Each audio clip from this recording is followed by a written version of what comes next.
Health Safety. Module 1. Health and Safety Management. Introduction to the module. The program's task is teaching students about health and safety management, as well as how to deal with dangerous and emergency circumstances. Aside from that, basic comprehension of safe work methods, safety monitoring, and accident prevention will be imparted. Topics to be covered: health and safety management, accident prevention, safety monitoring, hazard identification and risk assessment, safe systems of work, emergency procedure, vulnerable groups. Summary: health and safety management. Under the Health and Safety at Work Act, HSWA, employers have an implied duty to manage health and safety. This duty, however, is more explicitly stated in the Management of Health and Safety at Work Regulations, MHSWR.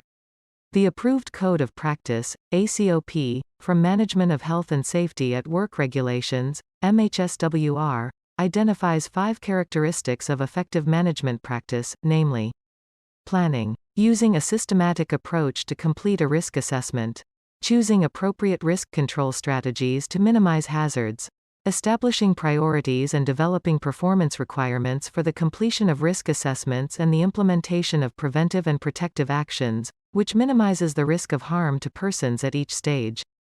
Organization, involving employees and their representatives in risk assessments, agreeing on preventive and protective measures, and putting those policies into action in the workplace. Establishing effective communication and consultation channels through which a positive attitude toward health and safety is apparent and evident. Assuring competence through the provision of suitable knowledge, teaching, and training, as well as its evaluation, especially for those who conduct risk assessments and make decisions about preventative and protective actions. Control. Defining health and safety duties and ensuring that everyone's activities are adequately coordinated. Ensuring that everyone with responsibilities understands what they need to do to fulfill their tasks, and that they have the time and resources to do so effectively.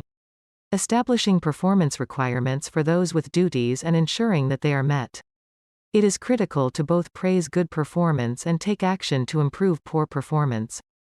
Providing necessary and appropriate supervision, especially for individuals who are learning and new to a position. Monitoring. Having a plan in place and carrying out necessary routine inspections and checks to ensure that preventative and protective measures are in place and effective. Thoroughly researching the immediate and underlying causes of mishaps and accidents to ensure that corrective action is performed, lessons are learned, and long-term goals are established. In both circumstances, it may be necessary to record and analyze the results of monitoring activity in order to detect any underlying themes or trends that may not be obvious when viewing events in isolation. Review. Establishing priorities for essential corrective action revealed as a consequence of monitoring to ensure that appropriate action is implemented in a timely and thorough manner. Conducting periodic reviews of the entire health and safety management system, including the elements of planning, organization, control, and monitoring, to ensure that the system as a whole remains effective. Accident prevention. All accidents are fundamentally unpredictable, in the case of the accident victim, unplanned, unwanted, and unexpected. In most circumstances, there is a chain of events that leads to the accident, and there may be a variety of primary and indirect causes.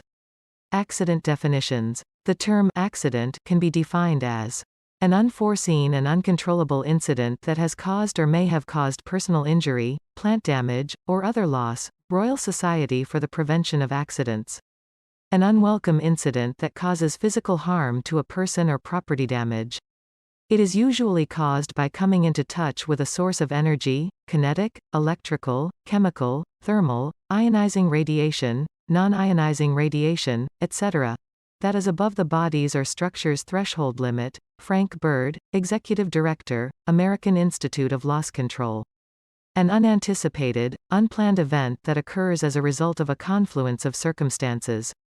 It causes bodily harm, injury or sickness, to an individual, property damage, business disruption, or any combination of these. Department of Occupational and Environmental Health, University of Aston in Birmingham.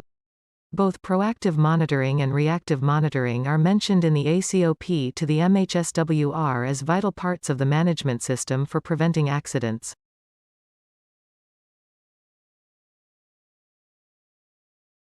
Proactive monitoring. Preventing accidents, incidents, and illness is the focus of proactive or pre-accident methods. They involve putting in place well-established, safe place, and safe person strategies. Safe place strategies. These techniques are concerned with the efforts required to prevent accidents and lessen the objective hazard that precedes accidents. Safe systems of work. Safe processes. Safe premises. Safe equipment. Safe materials. Safe access and egress. Competent and trained personnel. Adequate supervision. Safe person strategies. People make mistakes, which can result in an accident. Others may be completely unconcerned about safety precautions. Because of their immaturity and lack of knowledge and experience with job dangers, some people, such as young people, are more vulnerable to accidents. Safe person strategies aim to raise people's risk perception and ensure safe workplace behavior. Among these strategies are the provision and use of personal protective equipment, care of the vulnerable, personal hygiene, caution towards danger, careful conduct, reactive monitoring. Reactive monitoring, on the other hand, entails a range of post-accident methods aimed at determining the causes of accidents and illness and gathering input for inclusion in future proactive strategies. Accident reporting, documentation, and investigation are a frequent reactive method. Post-accident strategies. While the focus should always be on accident avoidance, companies should have a variety of measures in place in the event of incidents of varied severity. These are some examples. Feedback strategies. Feedback from the investigation of accidents. Disaster or emergency procedures. Based on the situation, an emergency plan should be prepared that includes a variety of processes that both employers and employees must follow in the event of an emergency. Safety monitoring. Safety monitoring is a proactive aspect of health and safety practice that focuses on identifying hazards as well as analyzing and evaluating safety performance. The arrangements for health and safety in the organization's statement of health and safety policy include safety monitoring systems. Safety monitoring can take the following forms. Safety inspection. A safety inspection is commonly defined as a scheduled inspection of a workplace or a portion of a workplace by a health and safety professional, a group of safety advocates, or a designated management.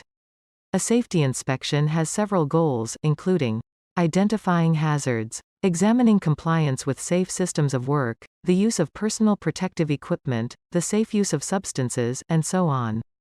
Inspecting the workplace as part of an accident investigation. Inspecting maintenance and housekeeping standards, and ensuring trade union safety representatives are adequately protecting their members against risks to their health and safety. There is no standard methodology for a safety inspection, but it typically comprises walking the workplace, both internally and externally, watching working habits, and finding hazards and flaws in the employer's protection plans. Safety audit. ROSPA defines a safety audit as the systematic measurement and validation of an organization's health and safety program management against a set of clear and attainable requirements. This type of monitoring examines each aspect of an organization's operations in a methodical, critical manner with the goal of minimizing harm and loss. Safety audits focus heavily on the examination of management systems for safety, beginning with the statement of health and safety policy and progressing through procedures for risk assessment, training and appointment of competent persons, documentation arrangements, such as for permit-to-work systems, planned preventive maintenance procedures, environmental monitoring, accident and incident reporting procedures, and methods for ensuring legal compliance. Safety surveys. A safety survey can include a detailed evaluation of a number of essential areas of operation, or an in-depth investigation of a workplace's overall health and safety operations. A safety survey report providing short-term, medium-term, and long-term suggestions for health and safety improvement over, say, a 5-year period is the result of a safety survey.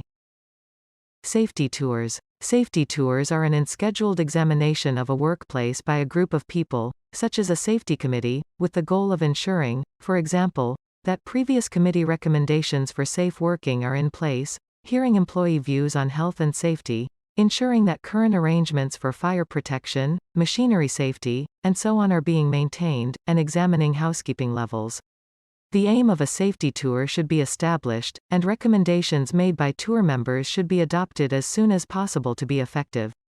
Safety sampling exercises. Safety sampling is a technique that uses random sampling to assess the accident potential in specific areas of a workplace or similar properties, such as offices, stores, workshops, and kitchens, by finding specific safety deficiencies or omissions. Many multi-site firms utilize safety sampling activities to compare safety performance across their many locations, with the goal of rewarding managers for good or improved performance and taking corrective action in the event of bad performance. Hazard identification and risk assessment. The identification of hazards, as well as the following assessment of the risks posed by these hazards, is a legal mandate and an essential component of the health and safety management system. However, before delving into these issues, it is necessary to define the terms hazard and risk. Hazard is defined as risk exposure, something with the potential to cause harm. This can include substances or machines, work methods, and other aspects of work organization, ACOP to the MHSWR, and the result of a deviation from the normal situation, which has the potential to cause death, injury, damage, or loss. Risk is defined in various ways, including the possibility of negative consequences, exposure to the possibility of injury or loss, the likelihood of a hazard leading to personal injury and the severity of that injury, the likelihood of potential harm, and the likelihood of potential harm from that hazard being realized. The extent of the risk will be determined by the following factors: the likelihood of that harm occurring, the potential severity of that harm, i.e. any resulting injury or adverse health effects, and the population that may be affected by the hazard, i.e. the number of people who may be exposed, ACOP to the MHSWR. Hazard identification. The identification of dangers is the first step in the process of health and safety management. It can happen in a variety of ways. Routine observation. This is the process of watching workplace procedures. Fundamentally, managers must keep their eyes open when moving throughout the workplace for undesirable practices that could lead to work-related accidents and illness. Safety monitoring. Identifying dangers is one of the primary responsibilities of a safety inspection. Other types of safety monitoring, including as audits, surveys, and sample exercises, will discover dangers in turn. Accident investigation. In many circumstances, an accident investigation will discover dangers that contributed to the accident as well as other hazards that could be the cause of future accidents. Hazard reports. Employees are required by the MHSWR to disclose any hazards or flaws in their employer's protective procedures. This reporting method should be formalized, including certification by the safety consultant when a hazard has been eliminated or reduced. Risk assessment. Once the hazards have been identified, the risks posed by these hazards must be assessed. This HSE brochure is intended for businesses in the commercial, service, and light industrial sectors. The following are the main points of this leaflet. Step 1. Look for potential hazards. Step 2. Determine who may be hurt and how. Step 3. Assess the hazards and decide whether the current protections are adequate or if more should be taken. Step 4. Document your results. Step 5. Go over your assessment and adjust it as needed.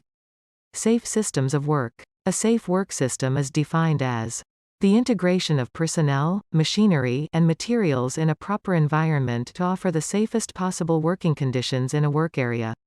The integration of individuals, items, and substances in a proper environment and workplace to generate and maintain an acceptable level of safety. Due consideration must also be given to foreseen emergencies and the provision of adequate rescue facilities. Fundamentally, safe work methods include 5 basic components. The workplace. The place of employment. Workplaces should be safe in terms of structural safety, fire protection procedures, access and egress, and the layout and arrangement of work areas, among other things. Workplace equipment. Workplaces use a variety of work equipment, including machinery, mobile work equipment, and hand tools. Work equipment should be task-specific, with solid design and safety specifications. People may need to be instructed and trained on how to use work equipment properly.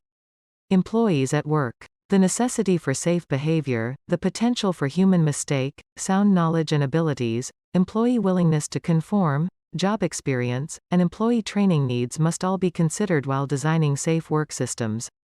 Materials. Materials must be safe, pose no health concerns during processing, and comply with recommended quality assurance standards, which may include safety criteria. Waste should be safe to dispose of. Environmental considerations. Controlling the working environment in terms of temperature, lighting, ventilation, noise management, and airborne pollution prevention is a key feature of safe work systems. Emergency procedures. A well-planned emergency process includes 4 stages. 1. Preliminary action. This is perhaps the most important part of an emergency procedure and refers to the preparation of a plan tailored to meet the specific requirements of the site, products, and surroundings. Briefing of employees on details of the plan, including the location of essential equipment, training of personnel involved and appointment of competent persons for certain actions, and the implementation of a program of inspections of potentially hazardous areas, testing of warning systems and specification of evacuation procedures, and specifying the date at which the plan will be re-examined and updated. 2. Action when emergency is imminent. When there is evidence that an emergency is approaching, this step will include processes for gathering critical personnel, providing advance notice to external authorities, and testing systems associated with the emergency plan. 3. Action during the emergency. Phase 3 should proceed according to plan if phases 1 and 2 are completed successfully.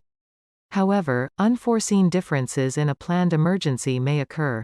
Decision-making individuals who have been pre-selected for this purpose will need to make precise and quick decisions to guarantee that appropriate action is taken in response to the decisions made. 4. Extinguishing the emergency. There must be a protocol in place for declaring plants and systems, securing specific regions as well as reoccupying premises where possible. Implementing the emergency procedure. The following considerations must be made while implementing an emergency procedure. Interaction with outside authorities and groups. The selection of an emergency controller.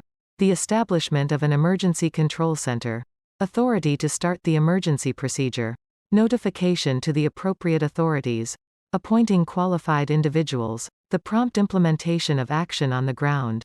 Evacuation of the premises. Access to documents. Several modes of communication. Communication with the public. Provisions for catering and temporary shelter. Plans for contingencies, and everyone on site is being trained in the procedure. Vulnerable groups. Because of their condition, certain categories of employees are classified as vulnerable to the risk of injury or disease.